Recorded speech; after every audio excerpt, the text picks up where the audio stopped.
I've been invisible for 2 years, and that invisibility kept me alive. In Alpha King Daniel's fortress, Omegas who get noticed end up claimed, broken, or dead. So I learned the rules: move like smoke through stone corridors, crush lavender into my skin to hide my scent, never meet an alpha's eyes. Daniel himself is a nightmare in black leather and furs massive, brutal, with eyes like molten gold that have ended men with a glance. I've seen him rip throats out during challenge fights in the courtyard, while I scrubbed blood from the stones afterward. Other alphas bow when he passes. I disappear entirely. My mother taught me that, before she died, Omegas survive by being useful and invisible, never by being seen. For 2 years, I kept my head down, tended fires, and convinced myself I could live this half-life forever. I was wrong. One night, 3 rival pack members cornered me in the lower halls while I carried linens through flickering torchlight. They didn't try to claim me. They beat me until I tasted copper and my ribs cracked, whispering that this was a message for my king, then left me bleeding on cold stone. By morning, half the pack was dead. The Great Hall always feels bigger at night. With the torches burned low and the long tables stripped bare, it's just me, the echo of my footsteps, and the ghosts of the day's noise still clinging to the stone. I move on autopilot, collect the last tankards, scrape the crusted meat from trencher boards, wipe ale from the grooves carved by 100 years of claws and blades. My hands work while my mind drifts, counting heartbeats, watching the smoke coil toward the rafters like it's desperate to escape. If I finish fast enough, I can be in my bunk before the warriors stumble back from the training yards. Before anyone remembers the quiet little Omega girl who cleans their messes. I stack a final cup on the tray and turn toward the side door that leads into the lower corridors. The stones there still hold the day's heat, warmed by ovens and fires, the air thick with old smoke and the metallic tang of sharpened steel.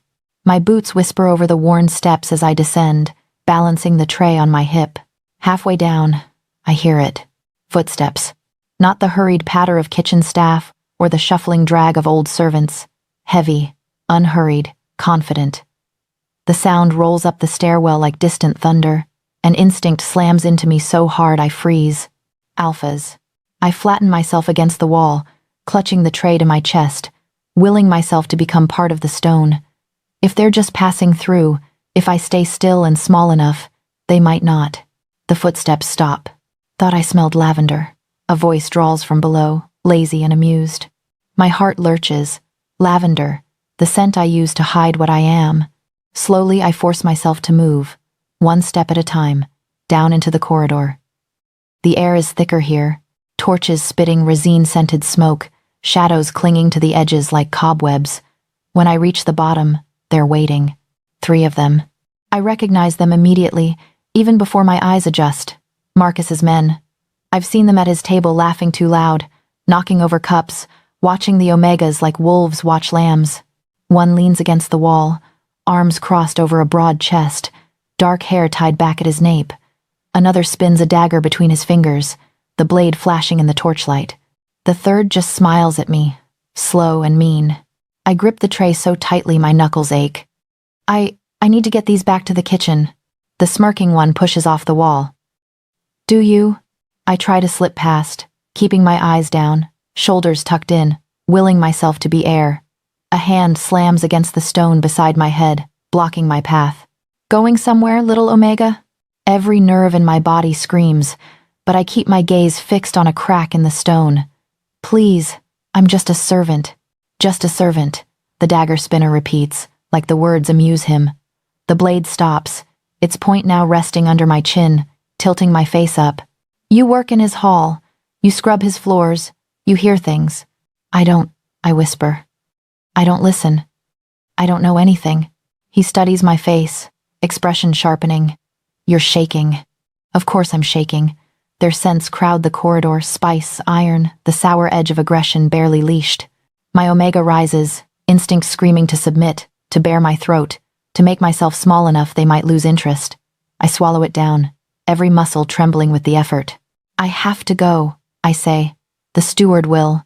Do nothing, the tallest one cuts in. His voice is flat, bored. No one's coming down here. Not tonight. Something cold slides down my spine. The halls are usually busy this time of evening, full of kitchen staff and junior warriors fetching late meals. Tonight, it's just them, just me. They planned this. I take a step back. The dagger follows, the steel kissing the hollow of my throat.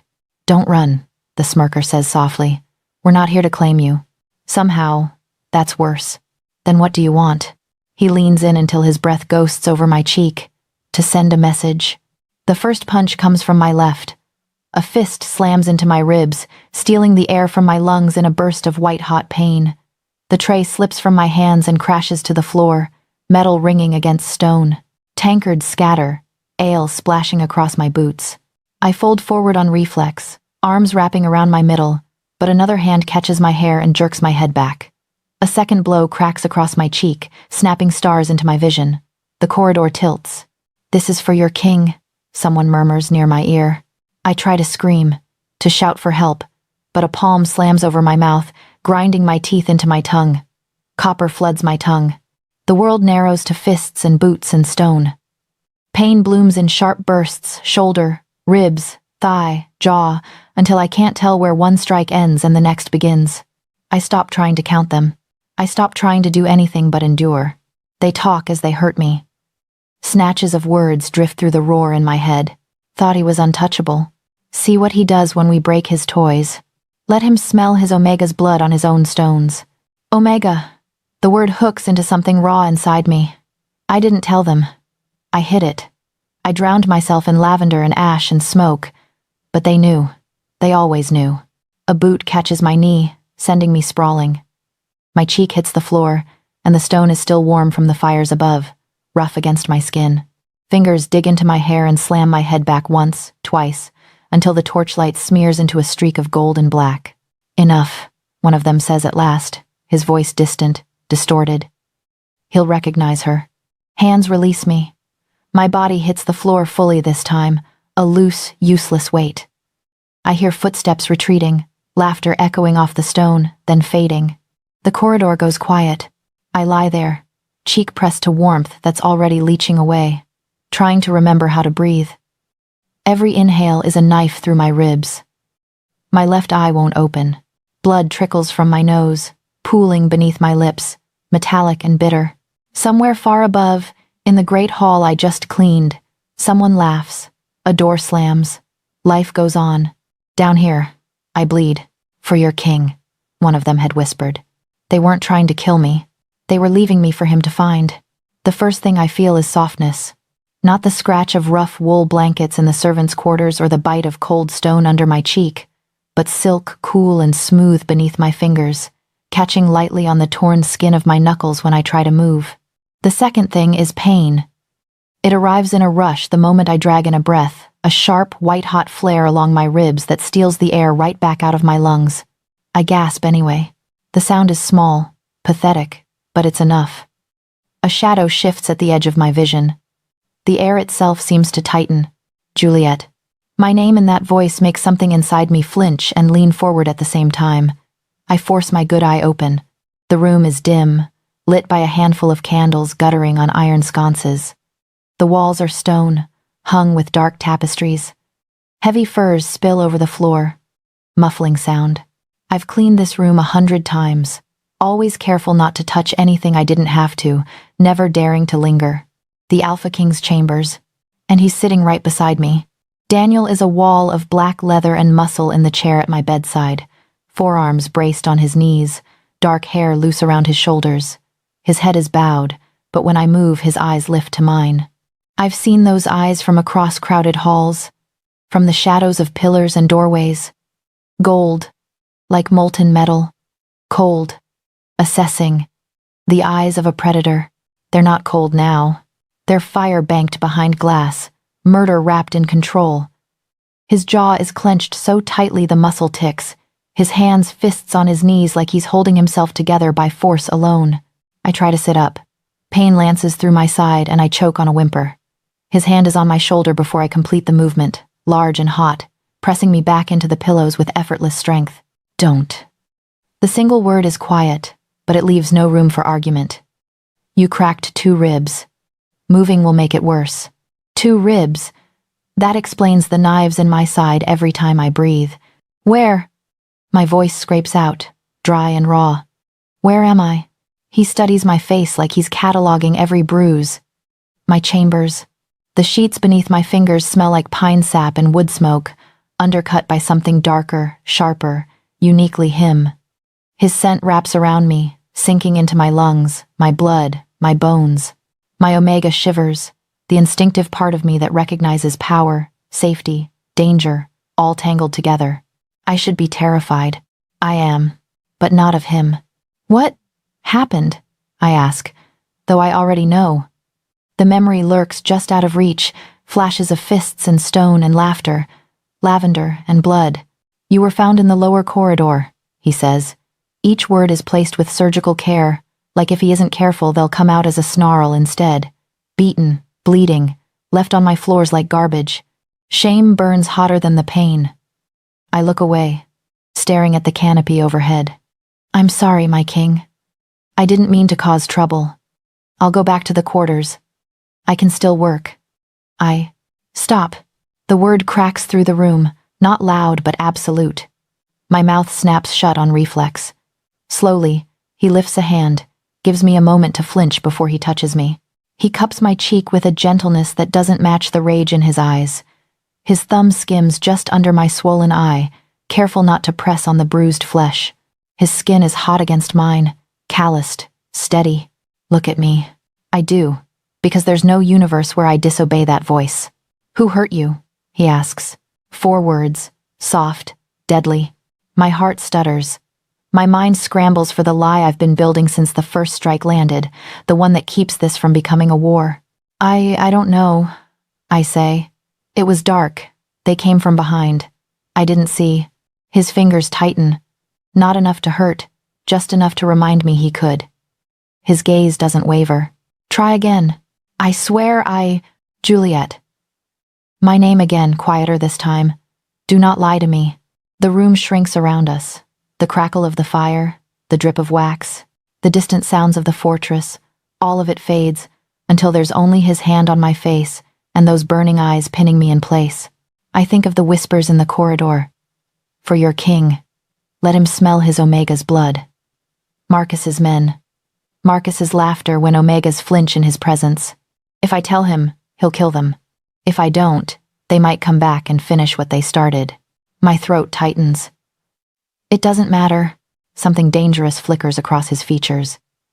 You were left broken on my stone, bleeding in my halls, and you think it does not matter? It was just a beating, I rasp. I'm fine. His thumb moves, barely, catching on the split in my lower lip.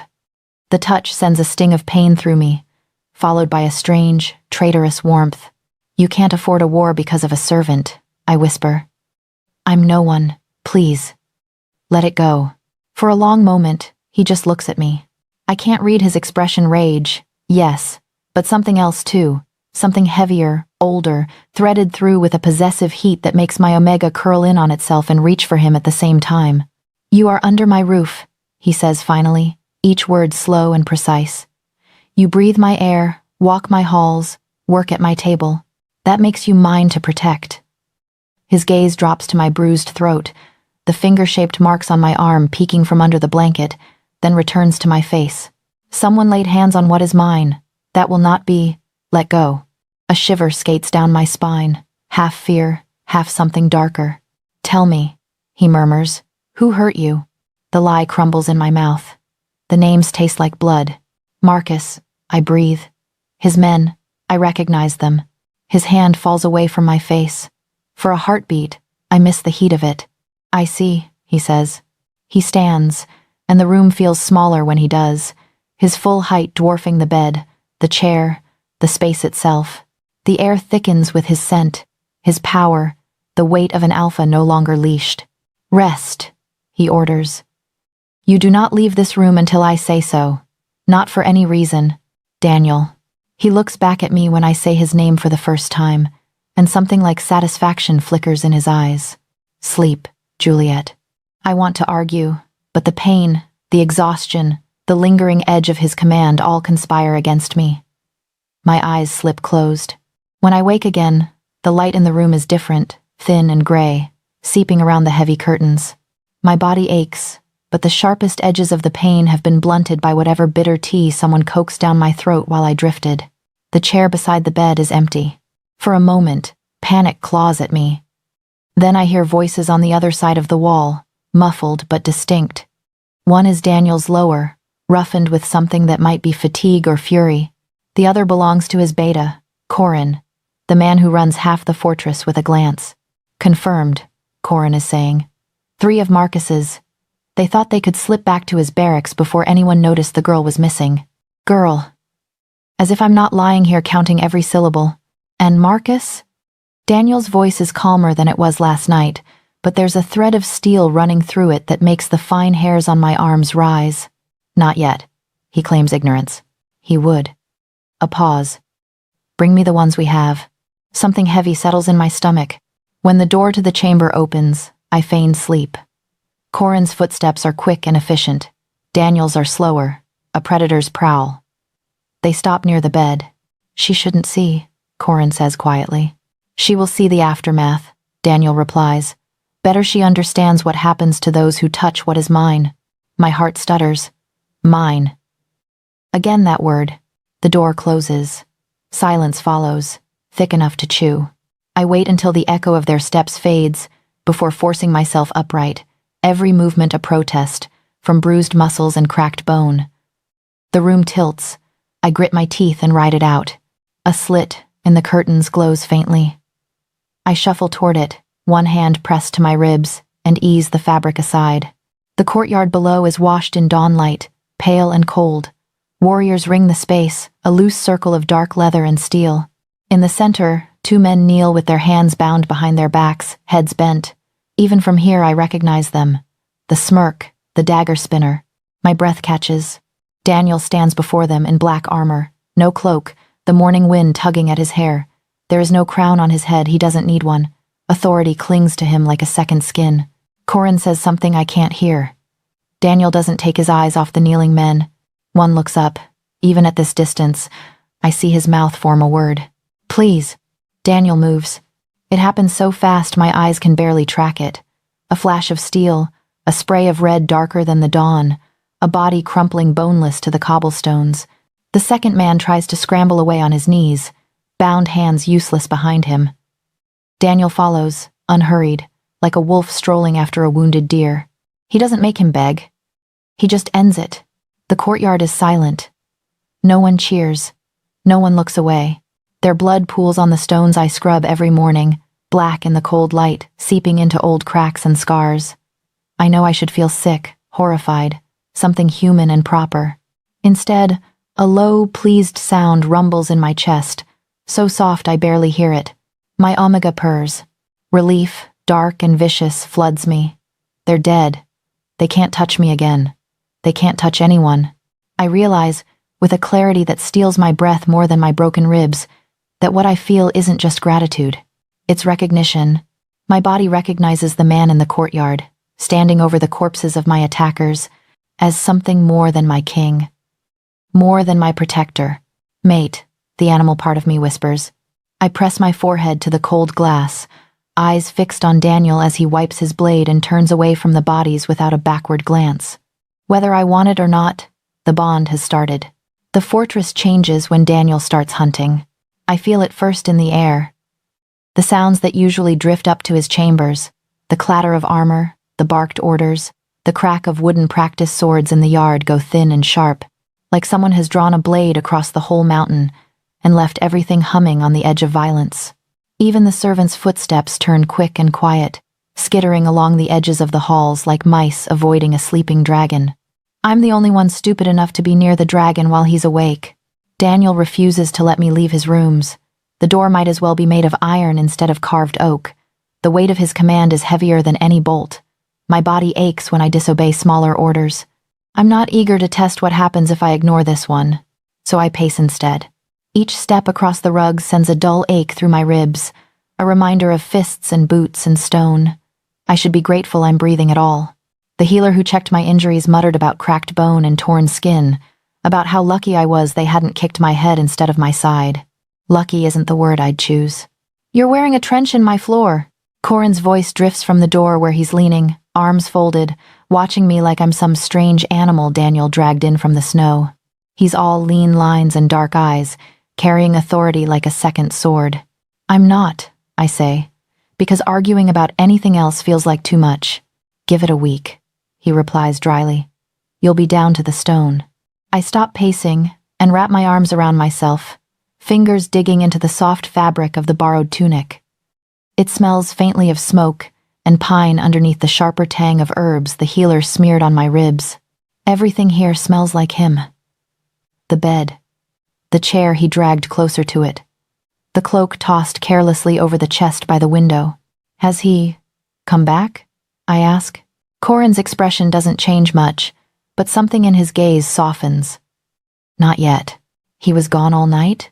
He will be gone as long as it takes. As long as it takes to do what? He doesn't say. He doesn't need to. I see it in the way his jaw tightens, in the tension humming under his skin. He's hunting. A strange mix of dread and relief curls in my stomach. I shouldn't want this. I shouldn't want anyone dead because of me.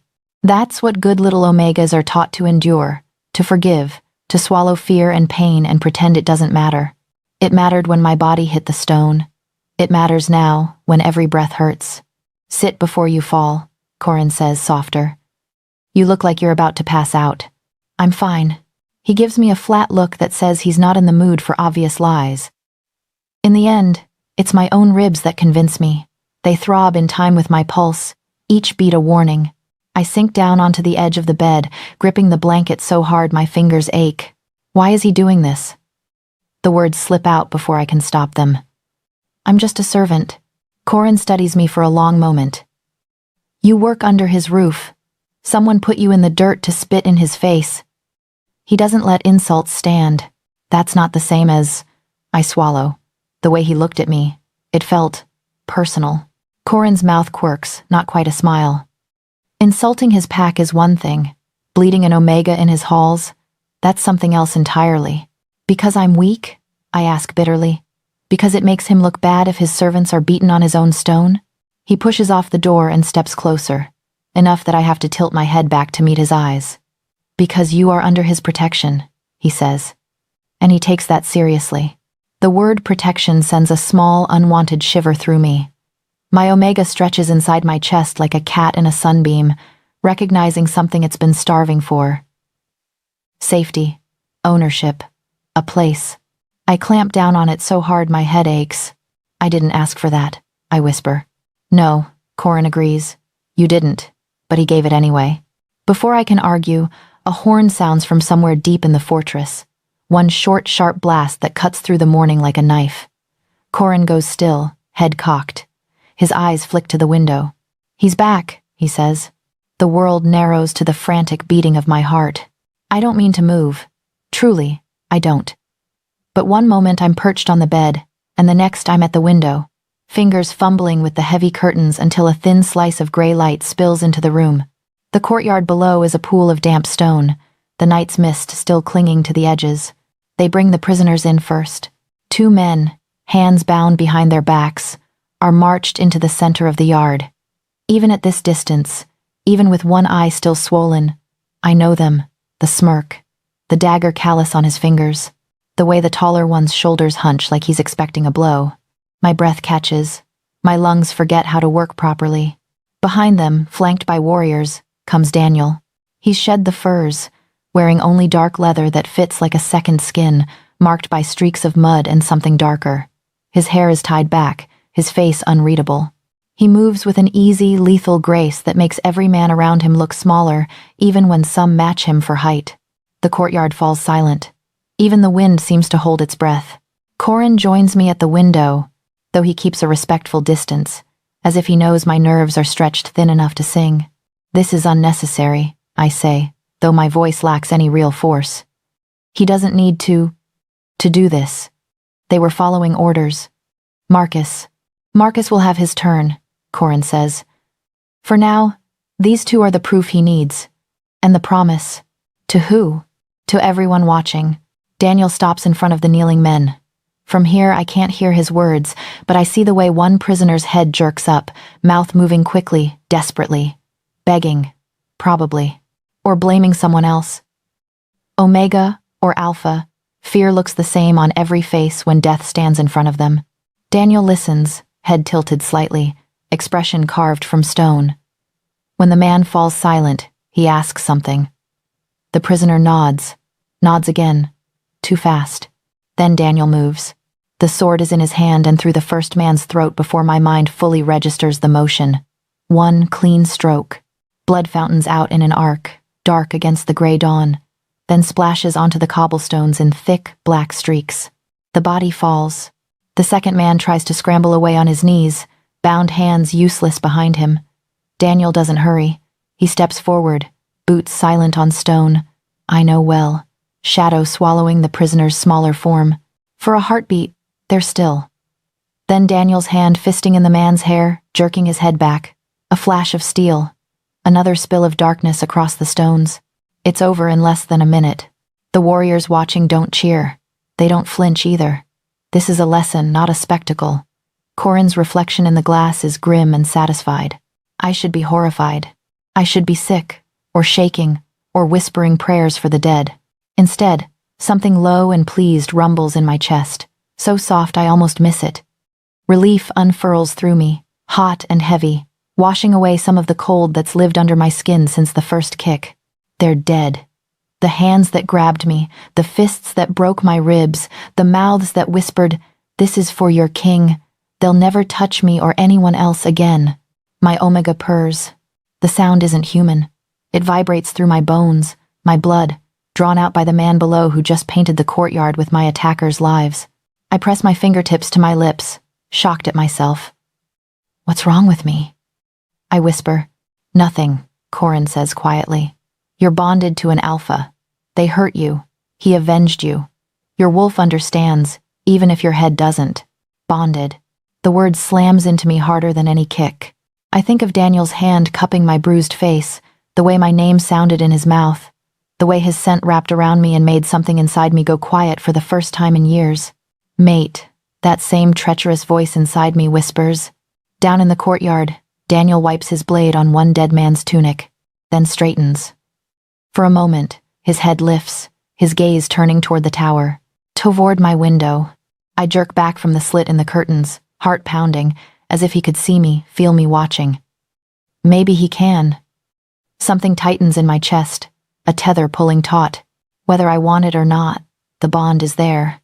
I am not just a servant anymore. I am the girl whose blood was spilled on his stone, whose bruises he memorized with shaking hands, whose attackers he executed in the dawn light without a flicker of doubt. I am the message he's sending to everyone who dares to challenge him. Touch her, that sword says, and die. My ribs ache when I breathe, but it's not just from the beating anymore. It's from the terrifying, impossible truth settling into place like a brand on my bones. I belong to the Alpha King, and he has started a hunt that won't end until every threat to me is gone, or I am. The next day, the fortress feels like it's holding its breath. I feel it even from behind the heavy door of Daniel's chambers, the muted clatter in the halls, the way voices drop to whispers when footsteps approach. The almost physical awareness of him moving through his own territory like a storm walking on two legs. Every instinct I have tells me to stay very, very still. So, of course, when the latch turns, my pulse goes wild. I'm propped upright against a mountain of pillows, ribs bandaged tight, blanket tucked around my legs. The healer left an hour ago, muttering about stubborn patients and thick-headed kings, and I've been trying not to think about the fact that I'm alone in the Alpha King's bed, wearing one of his shirts that hangs halfway to my knees. The door swings open. Daniel steps in, shoulders filling the doorway, a wooden tray balanced in one hand like it weighs nothing. Steam curls from two bowls, carrying the scents of meat and herbs and fresh bread. Behind him, the corridor is empty. No servants, no guards, just him. My fingers twist in the blanket. You don't have to. Everyone else is banned from this room, he says, closing the door with his heel. If you want to eat, it's me or no one. He crosses the space between us in a few strides and sets the tray on the bedside table. Up close, he looks worse than he did in the courtyard, dark smudges under his eyes, a fine dusting of stubble along his jaw, tension coiled tight in the line of his shoulders. There are new scratches on his hands, a slice along his forearm, the faint smell of old blood clinging beneath pine and smoke. I lick my lips. Your Majesty. Daniel. He corrects, like he's tired of the title. At least in here. The words drop between us like a stone. In here. As if this room is some different country where the rules don't apply. I swallow. I'm not used to calling you that. You'll learn. He says it simply, without arrogance, like it's a fact as solid as the walls around us. He reaches past me to adjust the pillows at my back, large hands surprisingly careful, sliding one higher, another sideways to support my ribs.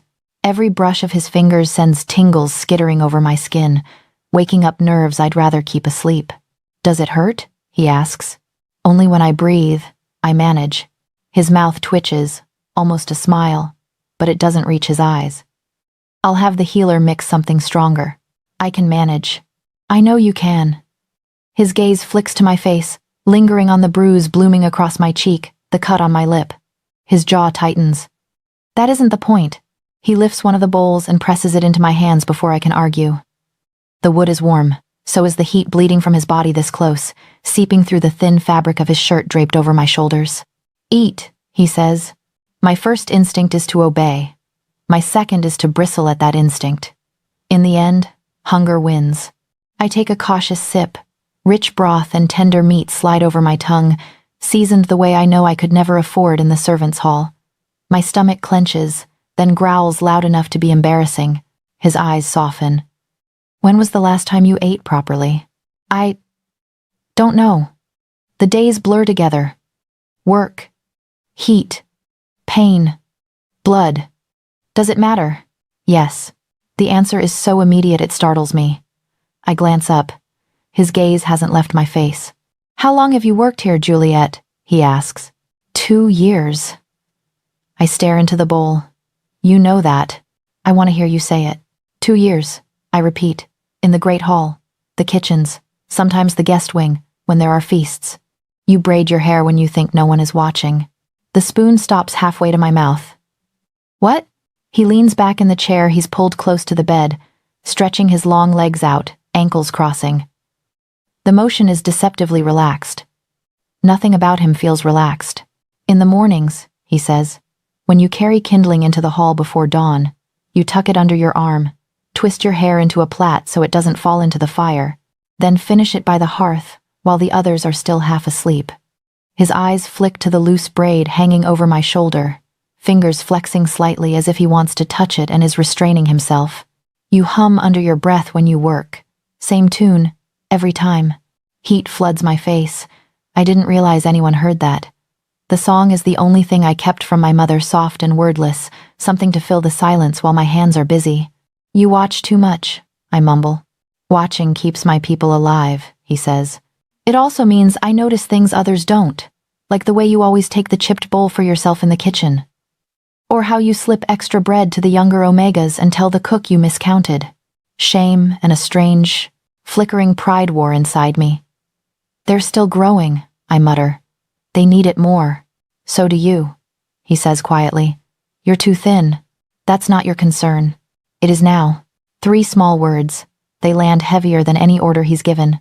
I set the bowl back on the tray, before my shaking hands betray me. Why? The question rips out before I can swallow it. Why me? There are dozens of Omegas in this fortress, dozens of servants. Why notice anything about one more nameless girl cleaning your floors? He's silent for a long moment. The fire pops in the hearth. Somewhere outside, a wolf howls, the sound distant and wild. Because my wolf did, he says at last. Because every time you walked into the hall, he took notice. His gaze pins me, hot and unwavering, because for months I've watched you pretend to be invisible, while every instinct in me screamed to drag you out of the shadows. My heart stumbles, then slams against my ribs so hard it hurts. That's ridiculous, I whisper. You barely looked at me. Is that what you think? There's a rough edge to his voice now, like gravel. Juliet, I knew the cadence of your footsteps long before I knew half the warriors' names. I knew when you were late to the hall. I knew when you skipped meals. I knew when you started wearing more lavender. My fingers twitch. To hide, I say. From alphas. From you. His mouth curves, not in amusement but something darker. It didn't work. Humiliation flares hot. So what then? Your wolf chose? Without asking me? That's how it begins, he says, not how it ends. He leans forward, forearms braced on his knees again, head bowed slightly. The posture should make him smaller. It doesn't. I hunted for you last night, he adds, softer. Not because you're an Omega, not because it was a convenient excuse to spill blood. I hunted because when I found you on my stone, half dead and still trying to apologize, every part of me knew that if you died, something in me would die with you. The room tilts. Don't say that. I breathe. You don't even know me. I know enough. His eyes find mine, and the raw honesty there steals my breath. I know you worked yourself to the bone to stay ahead of debts that weren't your fault. I know you shield the younger ones when the warriors get too loud. I know you took a beating meant for me and still tried to make yourself small so it wouldn't cause trouble. His hand lifts, hesitates, then settles over mine, where it grips the blanket. Heat pours through the contact, a steady, grounding warmth. My alpha chose you, he says simply. The rest of me is just catching up. My Omega shudders in recognition, pushing against the walls I've built around it, wanting to press closer, to breathe him in, to curl up in that warmth and never move again. It terrifies me, how easy it would be to let go. You're making me a target, I say, because admitting anything else would be too much. Marcus won't be the last. They'll come for me first to get to you. Yes, he says. No denial. No pretty lies. You are the most dangerous thing in my world now. I stare at him. Because I'm weak? Because they can use me against you, I don't say. Because losing territory, men, even half this pack would hurt less than losing you. His grip tightens fractionally. They don't understand that yet. They will. A chill ripples through me, chased almost immediately by heat. I didn't ask for this, I whisper. He nods once. I know. I don't know if I can be what your wolf wants. We'll find out, he says. Together. He lifts my hand to his mouth. The gesture is shockingly gentle for a man who split throats at dawn. His lips brush the bruised skin across my knuckles, a promise and a warning all at once.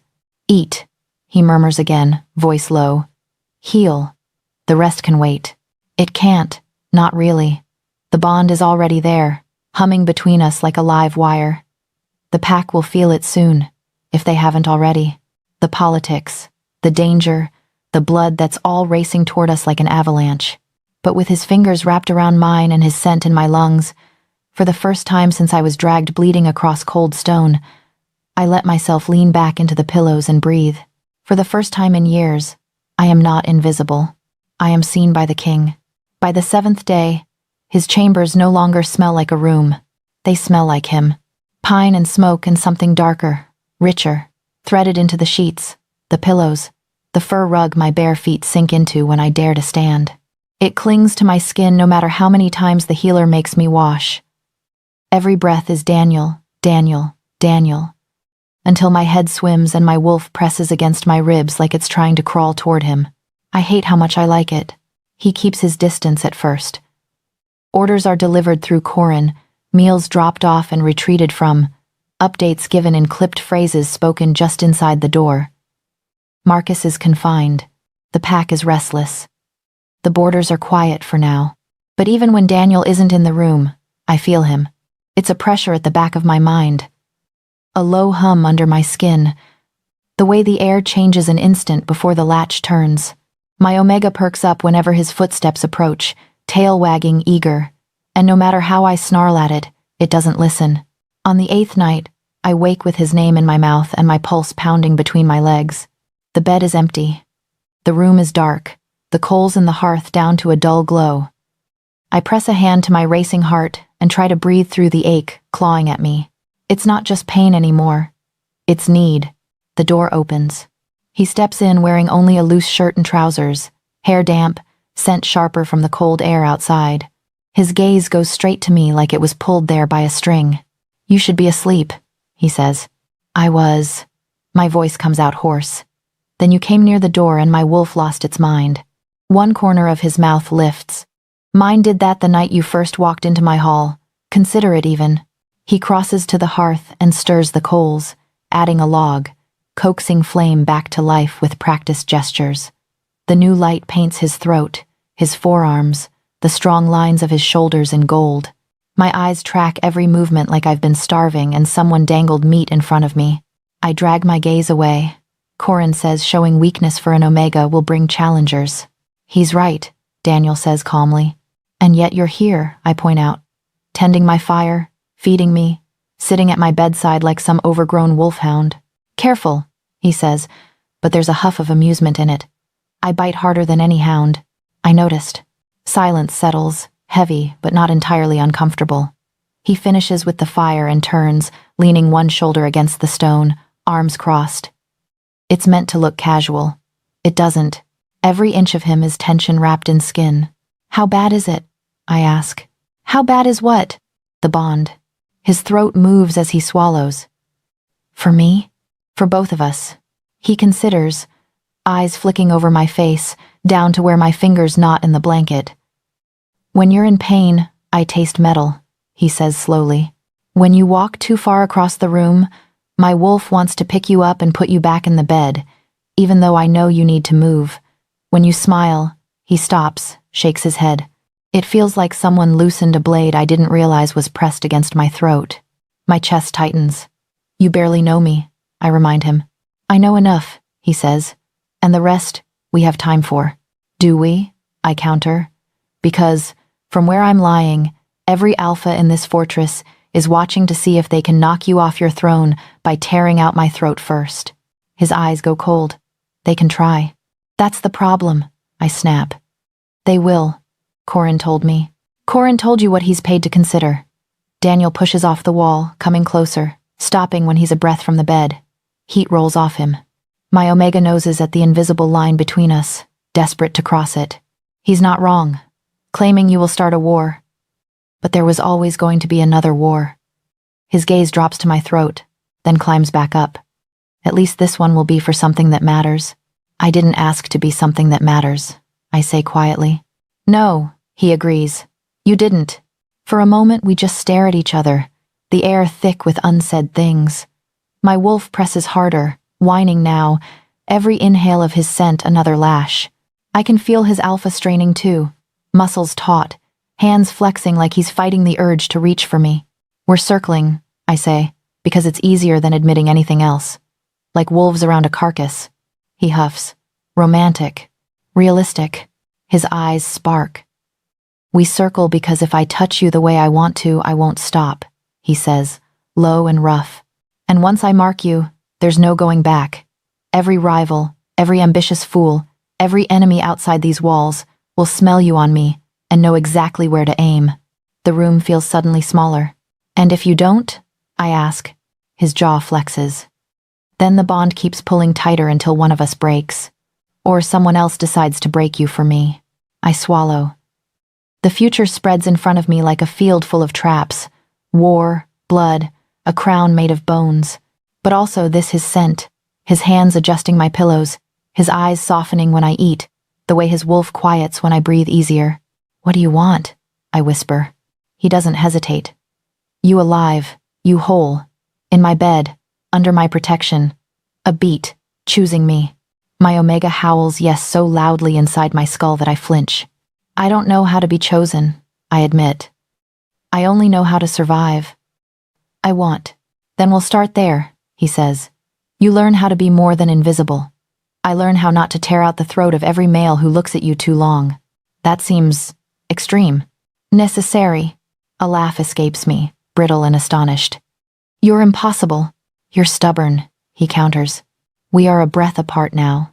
I didn't see him move closer, but he has, one hand braced on the headboard near my shoulder, the other hanging loose at his side, fingers curled as if they're holding an invisible leash.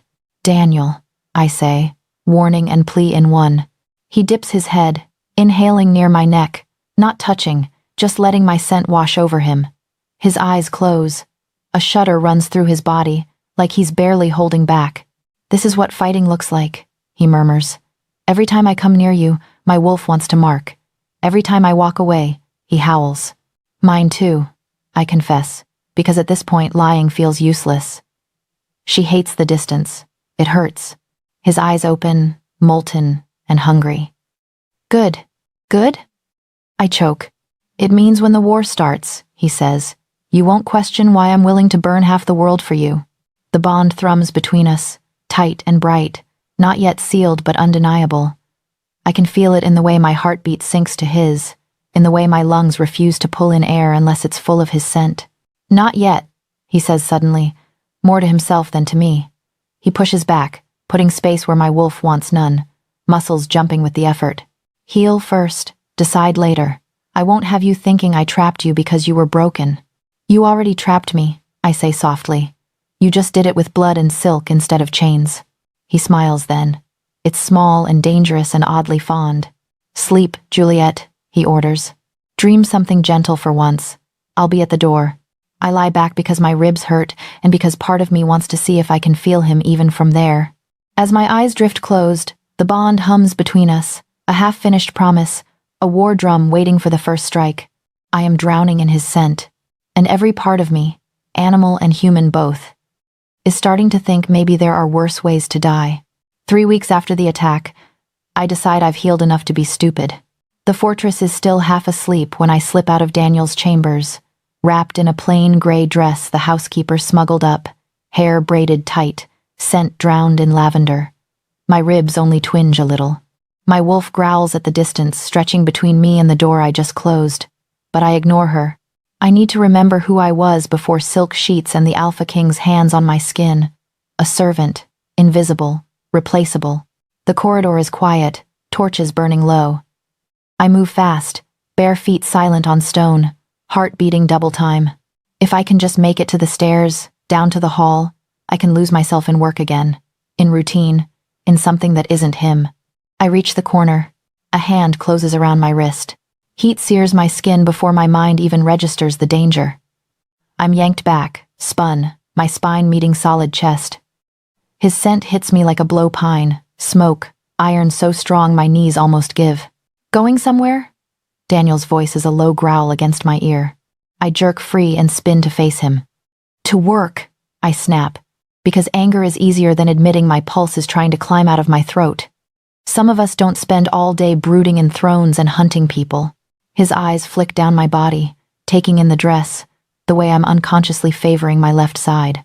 The muscle in his jaw ticks. You're not cleared, he says. The healer said I can walk. I cut in. I can scrub a floor. I can carry a tray. I'm fine. You're not fine. He steps closer, crowding my space. You're still bruised. Your ribs aren't fully mended. If you trip with a bucket, you'll be back in that bed coughing blood.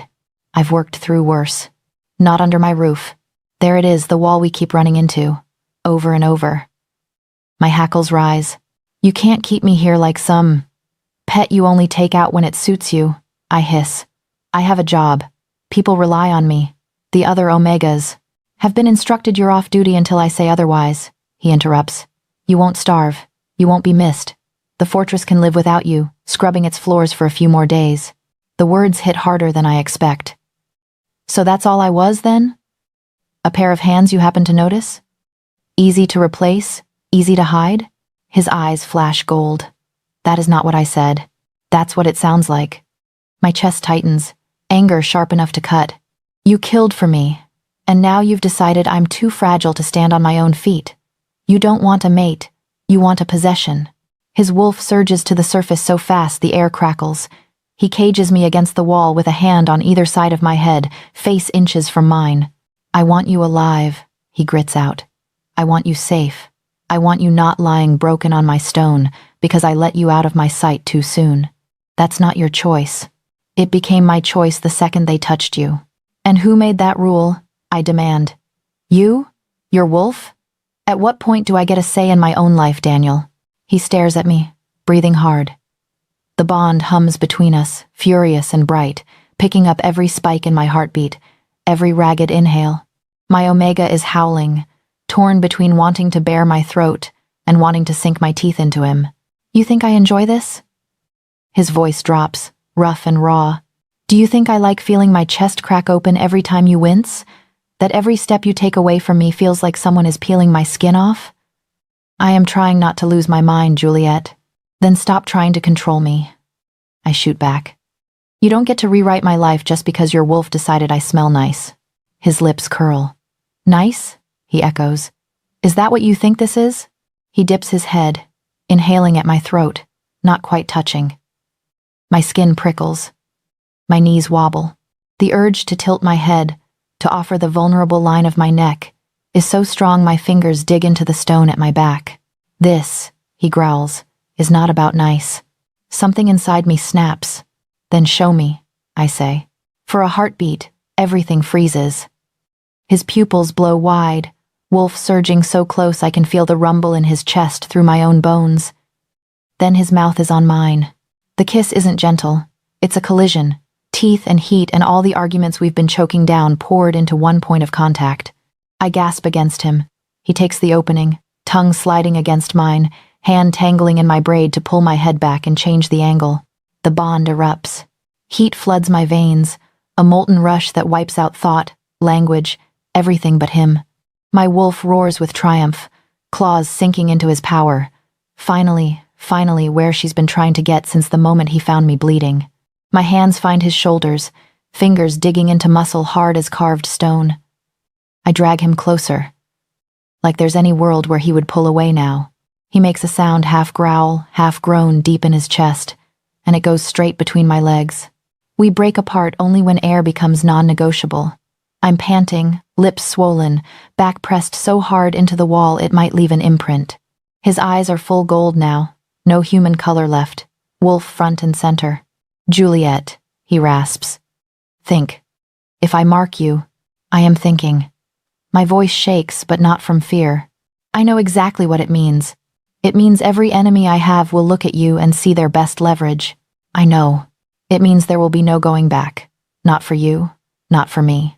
I know, I repeat. And I'm tired of pretending I don't want it. He stares at me like he's trying to brand my face into his memory. Then something in him gives. Say it, he orders. I choose you, I say, because if I don't now, I never will. War and all. The sound he makes is not human. His head drops to my neck, breath scorching my skin. For a second, he just breathes me in, chest heaving, hands shaking where they grip my waist. Then his teeth scrape the place where neck meets shoulder, testing, asking. Yes, I whisper. Pain lances sharp and bright as his fangs pierce my skin. It's gone in the same breath, washed away by a rush of pleasure so intense my vision whites out. The bond slams home like a door locking, like a chain snapping shut, only it doesn't feel like confinement. It feels like belonging. I feel him everywhere at once, rage, relief, a fierce, desperate joy that isn't mine and is, tangling with my own until I can't tell where one ends and the other begins. My wolf howls victory, sinking into the mark with greedy satisfaction. He licks the wound, sealing it, then lifts his head. Blood smears his mouth. My blood, and the sight should be terrifying. Instead, it's the most honest thing I've ever seen. You're mine, he says, voice rough with claim and awe. And you, I breathe, are in so much trouble. He laughs, a dark, wrecked sound, and kisses me again, softer this time, like he has all the time in the world to explore what he just bound to himself. By the time we stumble back into his chambers, the mark throbbing in time with our hearts, I know the fortress has already felt the shift. Wolves are sensitive to power, to bonds, to changes in the air. By dawn, every warrior, every servant, every enemy watching from the shadows will know. The Alpha King has taken a mate. The mark on my neck barely has time to scab before the first challenge lands. Word travels fast in a fortress full of wolves. By dawn, after Daniel claims me, the air hums with it, curious glances in corridors, hurried whispers cut off when I walk by, the sharp, metallic taste of tension coating my tongue. Omegas stare like they're seeing a ghost. Alphas stare like they're calculating how hard they'd have to hit to shatter a king. By midday, Marcus makes his move. The council chamber is a circle of stone and iron, banners hanging heavy from the rafters. I've only seen it from the doorway, arms full of wine jugs. Today, I walk in on Daniel's arm, the bite on my neck still tender. His claim a brand every eye in the room locks onto. Conversations die mid-sentence. Chairs scrape. The scent of surprise spikes, quickly chased by something uglier, greed, resentment, fear. Marcus stands near the far side of the circle, surrounded by his loyalists. He's broad, scarred, eyes like dull coins that never quite meet yours straight on. He doesn't bother bowing. "My king," he says, loud enough to carry. "Congratulations on your attachment." Attachment. My wolf bristles. Daniel's hand tightens on my waist. "You called this council," he says, voice mild. "Speak." Marcus lets his gaze drag over me, slow and insulting. "We hear you've taken a mate," he says. "An Omega. A servant. Interesting choice for a king whose strength keeps all our enemies at bay."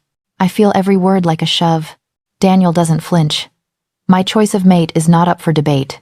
But it affects us all," Marcus presses. "A king with a weakness invites attack. Already the border packs whisper. They hear you slaughtered half the courtyard because someone bruised your bed warmer." His lip curls.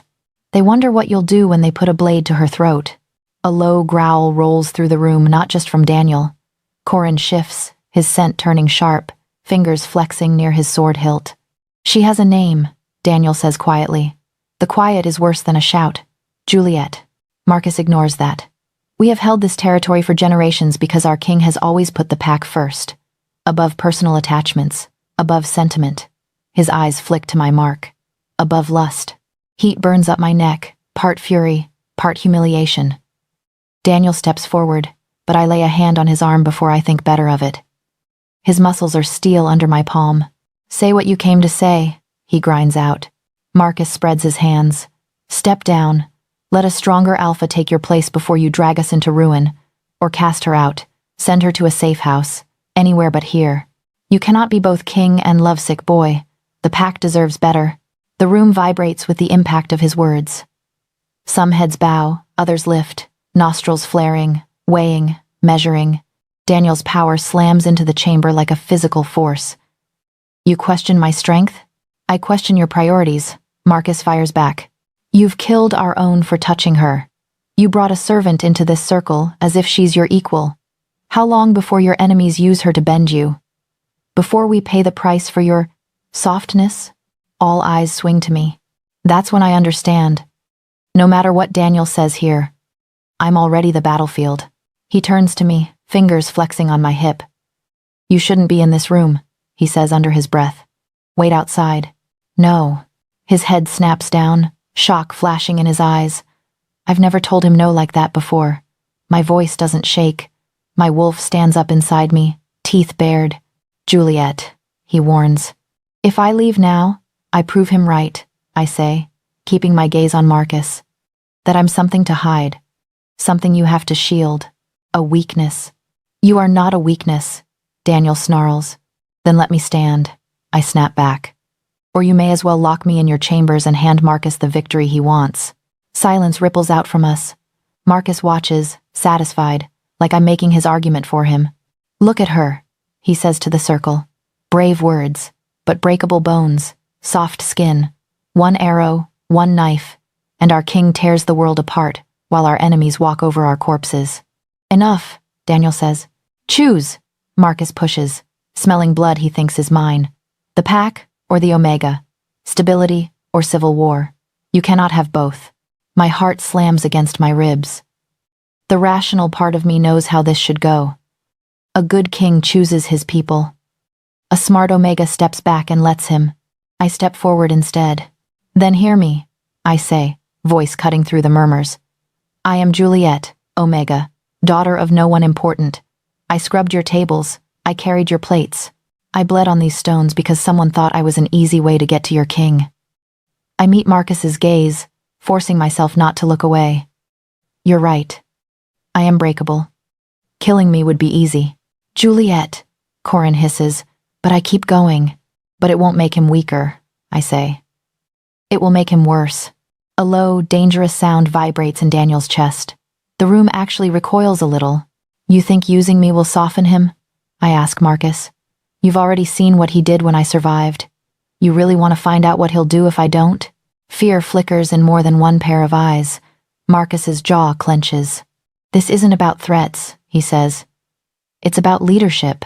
"No," I say. "It's about control. You don't fear that he'll lose his crown. You fear that he won't listen to you anymore, that his priorities might shift."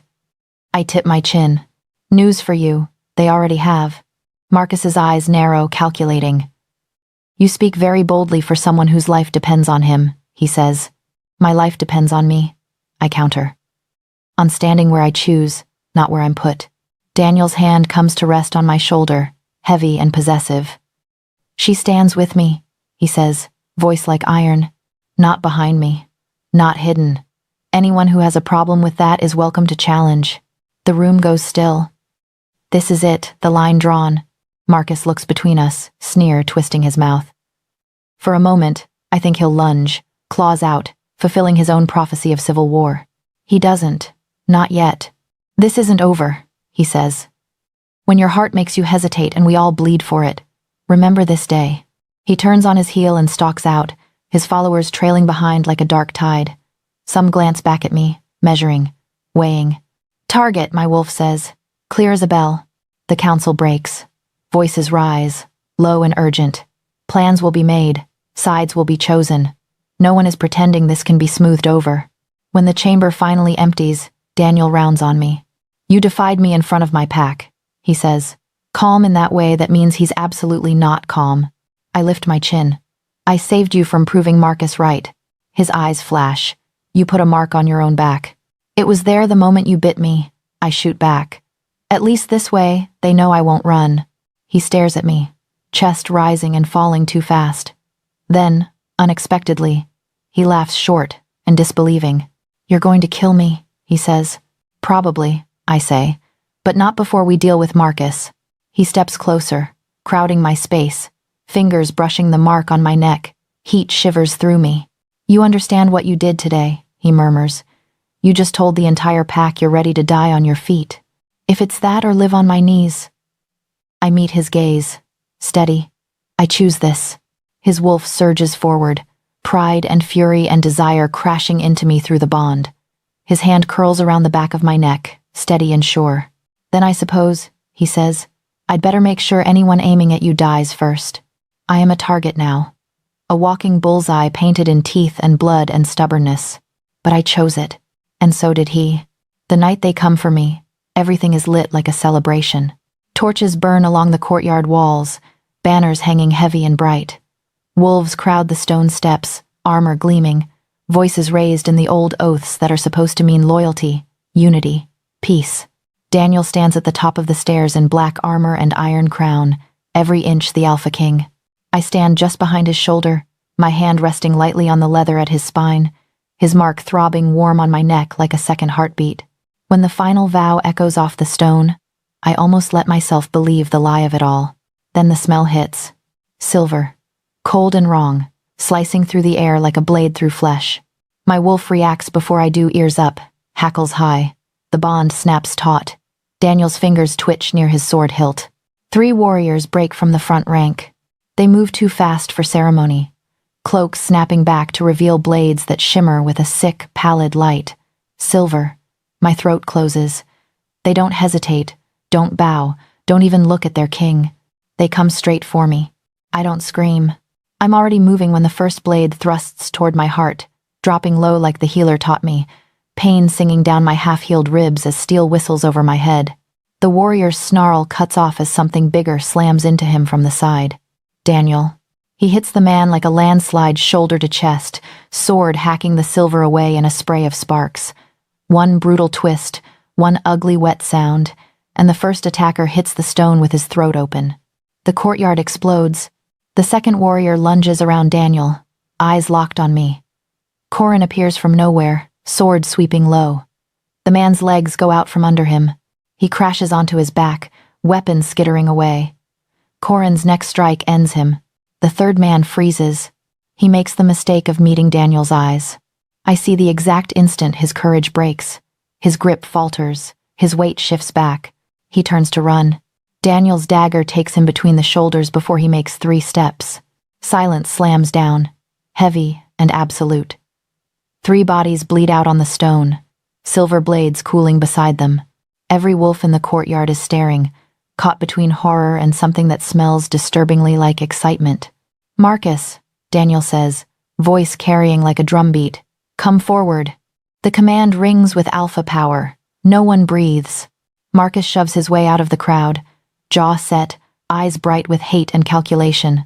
A knot of warriors cluster behind him, their scents sour with fear and stubborn loyalty. "These were your men," Daniel says. "Not a question." "You have no proof," Marcus snaps. "Unless you call paranoia proof." Daniel nudges one of the bodies with his boot. "3 of your staunchest supporters, in silver, coming for my mate during an oath ceremony." His smile is all teeth. "I don't need proof. I need answers." "You're proving my point." Marcus throws an arm toward me. "Look at you frothing at the mouth over a servant. The pack should not bleed for your Omega addiction. Cast her out, or step down." Murmurs swell. Every gaze cuts to me, then back to Daniel. "Choose," Marcus pushes. "The pack, or the girl?" Daniel's sword points at his chest before he finishes the sentence. "I choose a challenge," he says. "You, and anyone fool enough to stand at your back." The courtyard gasps. Challenge law is older than any banner overhead. No retreat. No forgiveness. Marcus bares his teeth. "Half this pack will stand with me. Then half this pack will fall." Daniel answers. "They do." The night turns to blood. Marcus roars his acceptance, and chaos descends. Wolves surge into the center, sides forming with terrifying speed. Some look sick, some look hungry. All of them know there's no going back. Daniel reaches for me once. Our eyes lock. "Stay on the steps," he orders. "If anyone reaches you, they die screaming." "Same to you," I shoot back, because my hands are shaking, and if I don't say something, I'll break. Then he's gone, swallowed by the melee. He finds Marcus in the churn, a collision of alpha power that makes my bones vibrate. They crash together in the center of the courtyard, steel ringing, claws raking. Marcus fights dirty, going for joints, wounds, the weak side of Daniel's still healing back. Every strike he lands rips a curse from my throat through the bond. Daniel doesn't fight clean either. He fights like a king defending the one thing he won't give up. He takes cuts that would drop lesser wolves and keeps coming, relentless, terrifying, inevitable. When his sword finally drives through Marcus's chest, the sound that tears out of him is pure, raw alpha victory and warning in one note. Marcus crumples at his feet. The others keep coming. Conspirators rush him in ones and twos, drawn by anger or desperation or the simple inability to accept what they've just seen. He cuts them down, one by one. Some yield at the last second, throats bared, knees hitting stone. He lets a few live. Most, he doesn't. By the time the moon has dragged itself halfway across the sky, bodies lie everywhere sprawled on blood-slick cobblestones, eyes glassy, mouths frozen mid-snarl. The stink of death and silver hangs thick and choking. Half the pack is gone. Daniel stands in the center of it, chest heaving, blade dripping, armor torn, face smeared with blood that isn't his. He looks like something out of an old nightmare, a god of war who remembered he has teeth. He lifts his head. Through the bond, his exhaustion slams into me. So does his fury. So does something else, small and sharp and terrifyingly vulnerable. Fear. Not for himself. For me. I walk down the steps. Every eye tracks me. No one tries to stop me. My bare feet slide through warm blood, leaving prints behind. My wolf is calm, steady, humming one word over and over. Mine. When I reach him, he looks almost unsure for the first time since I've known him. "Are you afraid of me now?" he asks, voice rough. "After this?" I take his ruined, bloody hand and lace our fingers together. "No," I say. "I'm claimed." His shoulders drop, just a fraction. His grip tightens like he's anchoring himself on me instead of the crown. Around us, the survivors watch their king and the Omega he just killed half a pack for. Some are horrified. Some are awed. All of them understand. I am no one's weakness. I am the reason they will never underestimate his wrath again. 6 weeks after the courtyard ran red, the fortress smells different. The sharp tang of fear has faded, washed away by rain and time and the brutal efficiency with which Daniel put down anyone who thought about picking up Marcus's banner. The air now is thick with rebuilding fresh-cut wood, oiled leather, the iron bite of new forged blades. Fewer voices echo in the halls. Those who remain walk a little lighter, glancing at me not with pity or contempt, but with something like wary respect. It still feels strange. I stand in the great hall, not at the far end with a tray in my hands, but at Daniel's right side on the raised dais. The same stone I used to scrub on my knees lies beneath my boots, now hidden under furs and carved platforms. The same chandeliers I used to dust drip light over my hair instead of my mop. The mark on my neck has healed into a pale crescent, always warm. Sometimes it pulses when he enters a room, like it's greeting him before I can. The hall is full. Warriors, omegas, elders, pups perched on benches. They're too small for everyone who survived that night has crammed in, their scents buzzing with curiosity and tension. This isn't a war council. It's something stranger. Change. Daniel steps forward, voice carrying easily over the crowd. From this day, he says, Omegas in this pack are under my direct protection. Murmurs rise, but no one interrupts him. No one's that stupid anymore. They will not be traded without consent, he continues. They will not be beaten without consequence. Any alpha who lays a hand on an unwilling omega will answer to me. A ripple of shock moves through the hall. Some of the older alphas stiffen, hackles lifting at old laws being broken. Younger ones, especially those with mates tucked under their arms, relax, relief softening their edges. The omegas stand very still. I feel their eyes on me. The girl who used to slip them extra bread is now the reason there's a law between their bodies and the fists that used to bruise them. My wolf stands tall, for once not trying to disappear. This changes everything, one elder mutters near the front. That's the point, Daniel says. He doesn't look at me when he says it, but the bond thrums with a silent echo. For you. When the new laws are spoken and witnessed, the hall shifts. Torches are dimmed. A different kind of anticipation creeps in, thicker and sweeter. The mating ceremony is older than any of the rules Daniel just rewrote. The priest steps forward, robes whispering over the stone, a bowl of wine and a knife in his hands. He turns to Daniel first. Alpha King, he intones. Do you stand here by your own will, to bind your life to the Omega at your side? Daniel doesn't hesitate. I do. His voice is steady, but through the bond I feel the thrum of something raw. Not nerves, exactly. Wait. Choice. The priest looks at me. For most of my life, that would have sent me ducking my head, sliding into the background. I lift my chin instead. Omega Juliet, he says, do you stand here by your own will, to bind your life to the Alpha King, knowing the danger that walks in his shadow? Every eye in the hall presses down on me. I think of silver blades aimed at my heart, of Daniel's sword sliding through Marcus's chest, of 3 weeks in his bed, his hands gentle and his temper anything but, his wolf wrapping around mine like a shield and a cage and a home. I know exactly what he is. Yes, I say. I do. The priest slices his palm, then Daniel's, mixing our blood in the bowl. When he offers it, Daniel drinks first, eyes locked on mine over the rim. He passes it to me. The wine is thick and metallic, our mingled scents curling up with the steam. My wolf hums, pleased. The bond, already sealed by teeth, tightens with old magic. The priest presses his hand to our joined ones. Before this pack, before the moon, it is done. The Alpha King is mated. The Omega is queen in all but name. The hall erupts, not with jeers, not with challenge, but with a roar that rattles the rafters.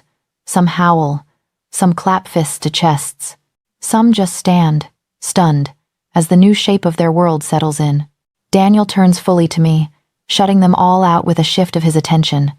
In this moment, the crowd could vanish, and he wouldn't notice. Juliet, he says, low enough that it's for me first and everyone else second. I will be brutal. I will be possessive. I will make decisions you hate. His thumb brushes the healed mark on my neck. But I will never regret choosing you. I know, I answer. I watched you kill half a pack for the chance. His mouth quirks, pained and proud all at once. Do you regret it? I look past him, over the hall that used to own my body and now bows, however reluctantly, to my presence. Omegas meet my eyes and don't look away. Warriors straighten when I glance their way, not out of fear, but acknowledgement. I breathe in pine and smoke and blood and home. No, I say. I'd regret walking away more. He leans in and kisses me in front of everyone slow, sure, a claim and a promise and a warning. The hall goes silent for a heartbeat, then the sound crashes back twice as loud. I used to move through these walls like a ghost. Now, When I step forward, the crowd parts.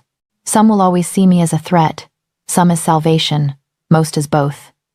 I'm the Omega who changed their laws, the girl whose bruises toppled an Alpha and rewrote the rules. I am the Alpha King's Omega. I am the one person he would watch the world burn for. And I choose him, every bloody, complicated, dangerous piece. If you're still here at the end of this story, tell me, where are you watching from and which moment hit you hardest? The alleyway beating, the courtyard executions, the mark on my neck, or the night half the pack fell?